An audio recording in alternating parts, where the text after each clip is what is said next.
right, what about private mortgage insurance? Another sort of residential topic that happens to be covered here. We'll talk about it.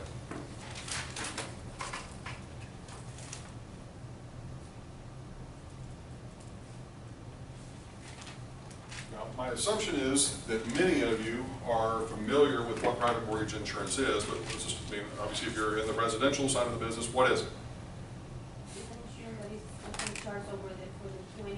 I mean, you have to have an 80%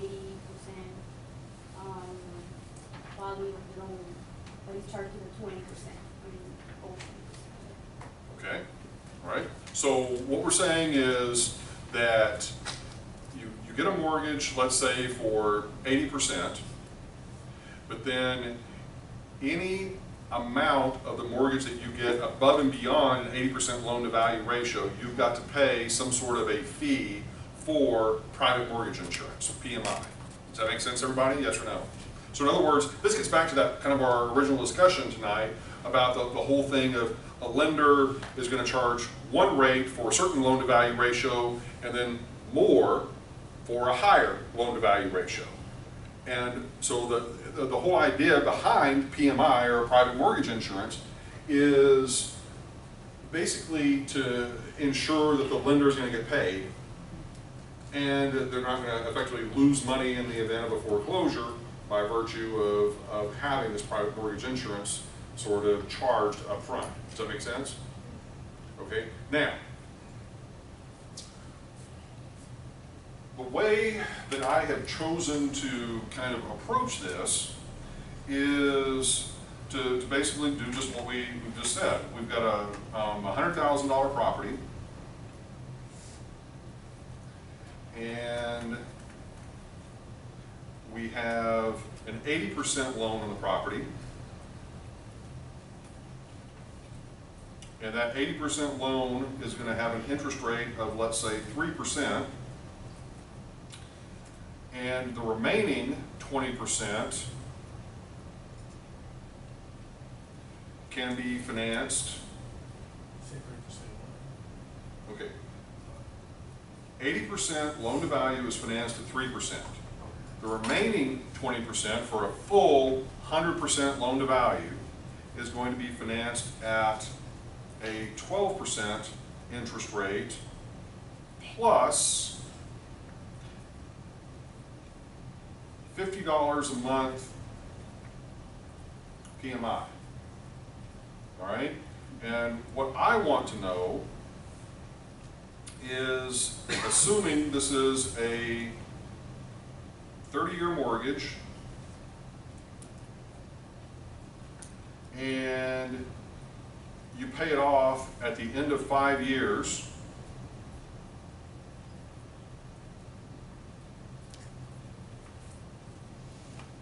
what is your effective cost of borrowing?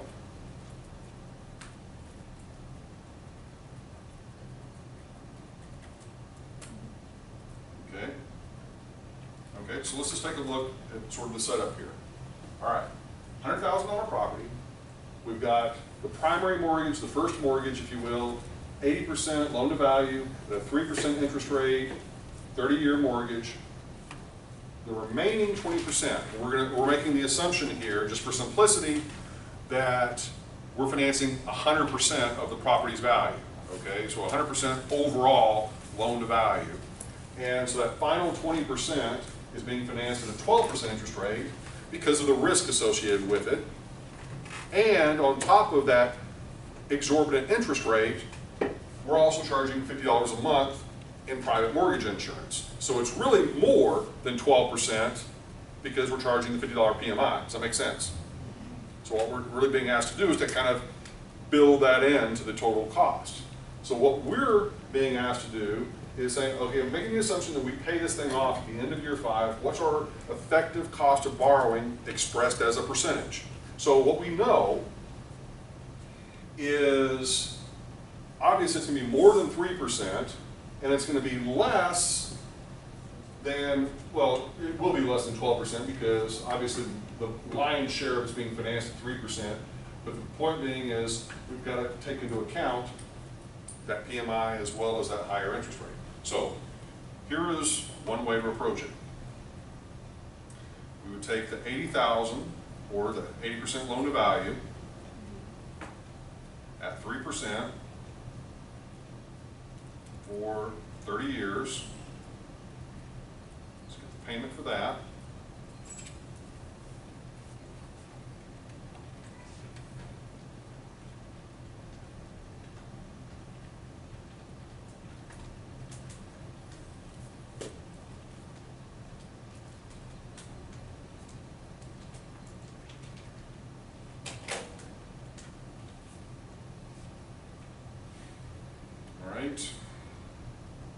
And I'm going to go ahead, because I know I'm going to need this number later, I'm going to go ahead and put in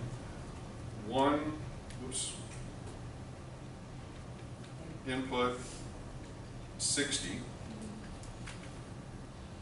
shift, amortize, equal, equal, equal, to get my balance on that piece of the loan.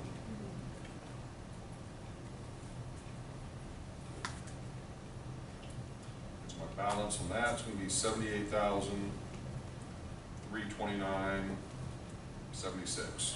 Okay? All right. Then, what we're going to do, everybody, no? We got 71. Okay, hold on. 1 input 60 should have been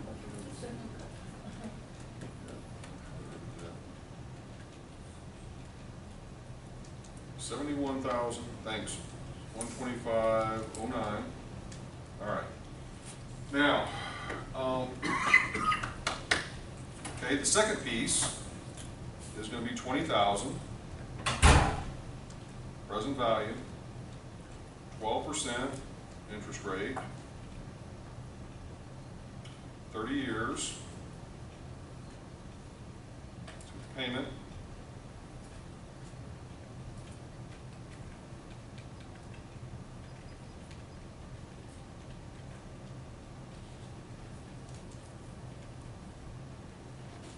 $205.72, and then do kind of the same thing here.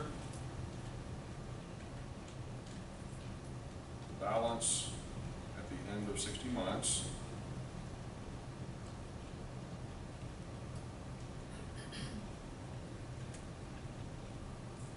$19,532.64.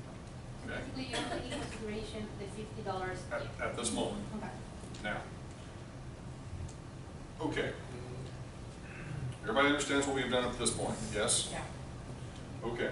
So, what we're going to do is we're now going to add the 337.28 plus the 205.72 plus the 50. Okay?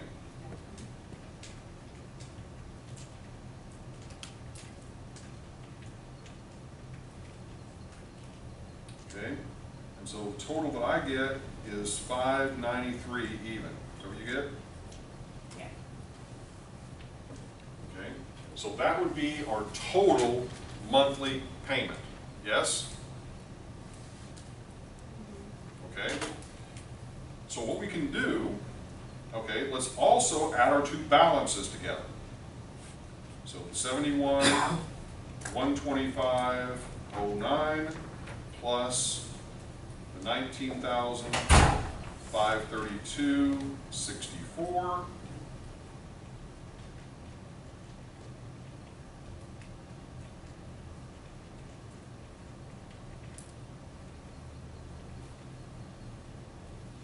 And so the balance at the end of 5 years is $90,657.73.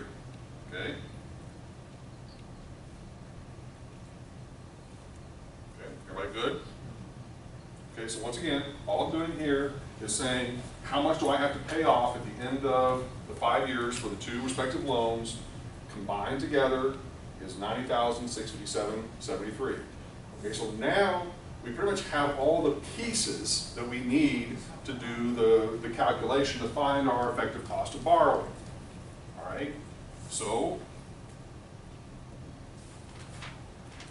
beauty of this, we're not actually going to have to use the cash flow function. Yay! All we have to do is just use the present value, future value sort of stuff. All right? So what we're able to do is to come down 12 payments per year. Okay, our holding period is going to be 60 months. So we'll just put in 60 in. Our payment is going to be $593 negative.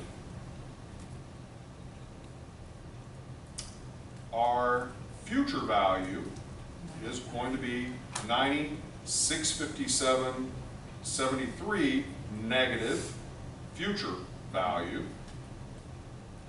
Our present value is just going to be our original total loan amount of $100,000. And so all we've got to do is solve for the interest rate, or our effective cost of borrowing.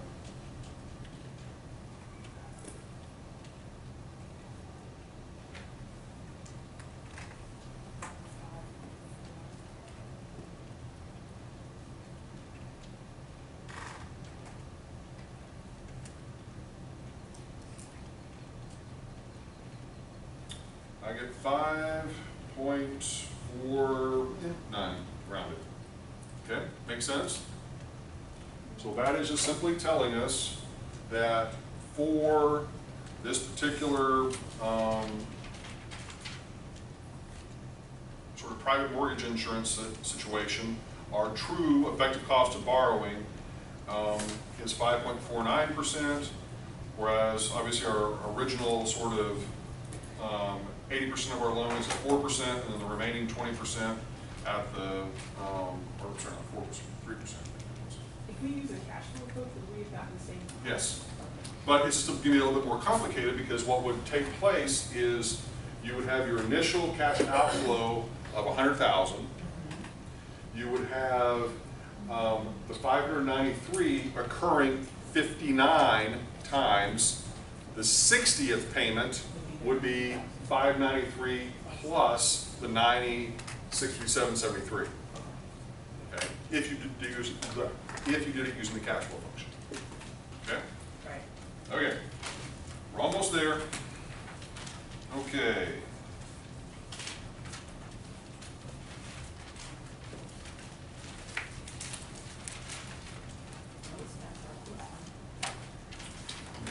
We all get 100. Huh? We all get 100. We all get 100. We all get 100. After 4 weeks. We voted. We just, Okay. Sorry, what was the last statement? All right. So, 5.49. I'm sorry.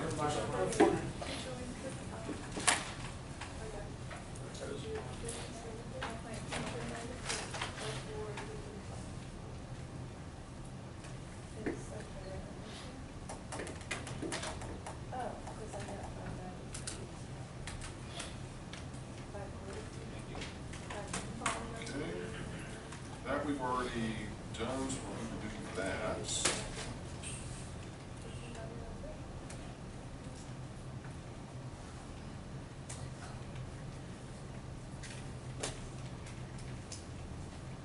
Yeah, we've already done that. Okay, you're ready to take the quiz. Okay. All right, so this is quiz number 4.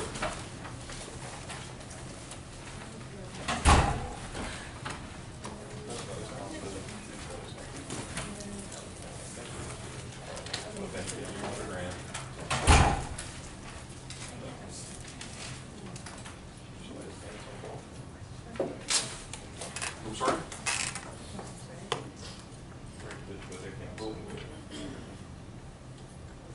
Okay. no. I'm walking it all along. 5 years, and that's it. You only use the shift for years or whatever.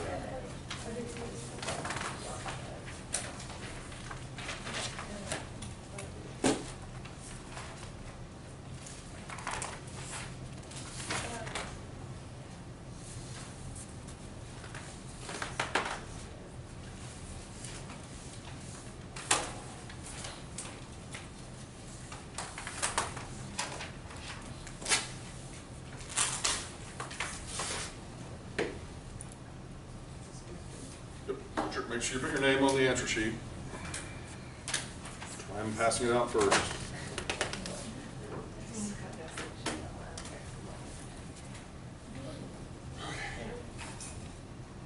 Now, here is the plan. Just make sure that you are crystal clear. Once you finish this quiz, obviously I will grade it, but barring that, you have to make a decision. I'm going to grade the first quiz you took tonight, quiz number 3. I will have what your current average is for the first 3 quizzes. And if you make the determination you don't want to take test number 1, you walk away after you're done with this quiz. Does that make sense? Okay? If you choose you are taking test number 1, then you stay around, you take test number 1, and you can start test number 1 as soon as you finish the quiz. Make sense? But you've got until 10 o'clock to do it. Okay, so you've got to make some decisions.